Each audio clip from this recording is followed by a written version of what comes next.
लेकिन उसके ससुराल वालों को तो उस बरगद के पेड़ से न जाने कौन सा लगाव था, जो वो लोग उसे कटवाने को तैयार ही नहीं थे।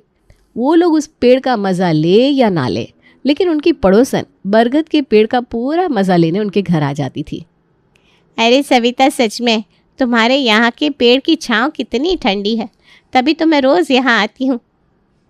साक्षी भाभी, ये रोज़ यहाँ आ जाती हैं और ऐसे बात करती हैं जैसे इनके घर में तो छाँव आती ही नहीं है। रेगिस्तान में है क्या इनका घर? अरे छोड़ो ना, उनकी आदत है बस ये कहने की। वो रोज़ इस पेड़ का बहाना करके आती है और चाय, नाश्ता, सब्जी सब कुछ यहाँ से लेकर जाती है। अरे साक्षी बहू, नई बहू के साथ मिलकर पकोड़े बना रही हो क्या? बड़ी अच्छी खुशबू आ रही है। तेरी नाक तो बड़ी तेज है रेखा। अरे अब क्या करे, अपना अपना टैलेंट है बस। अरे ज़रा चखा तो दे पकोड़े, देखो तो सही कैसे बनाती है नई बहू पकोड़े। जी आंटी, अभी लाती हूँ। और पकोड़े के साथ चाय भी चढ़ा देना। और सुन, ज़रा अदरक ज़्यादा डालना, चाय का मज़ा नहीं आता अदरक के बिना। मैं तो कहती हूँ नमक ही मिला देते हैं चाय में। अरे छोड़ो ना, इनका रोज़ का है। निराली को पड़ोसन का रोज़ रोज़ आना अच्छा नहीं लगता था। रेखा जब भी आती तब घर से नाश्ता और चाय करके ही जाती, क्योंकि उसके पास बहाना था निराली के ससुराल में पेड़ होने का। अगर ये पेड़ नहीं होता तो ये सब होता ही नहीं। तुम फिर से शुरू हो गई निराली। तुम्हें कितनी बार समझाना पड़ेगा कि इस पेड़ के बारे में ऐसी बातें मत किया करो।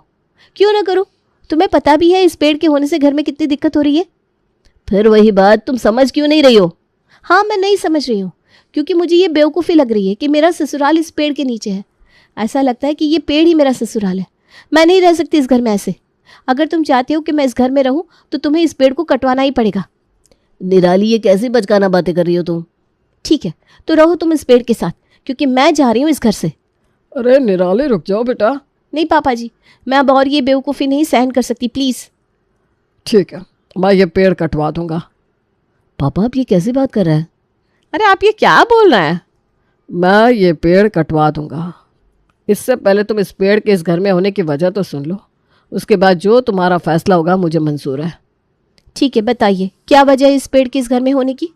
आज तुम जो ये बड़ा सा मकान देख रही हो, इतने कमरे देख रही हो, ये सब जो कुछ भी आज मिश्रा परिवार के पास है, कुछ बरसों पहले ऐसा कुछ भी नहीं था। कुछ सालों पहले हम जिस गांव में रहते थे, पिपली गांव, वहाँ बाढ़ आ गई। पूरा का पूरा गांव उस बाढ़ का शिकार हो गया। मेरे पिताजी भी बाढ़ में चल बसे।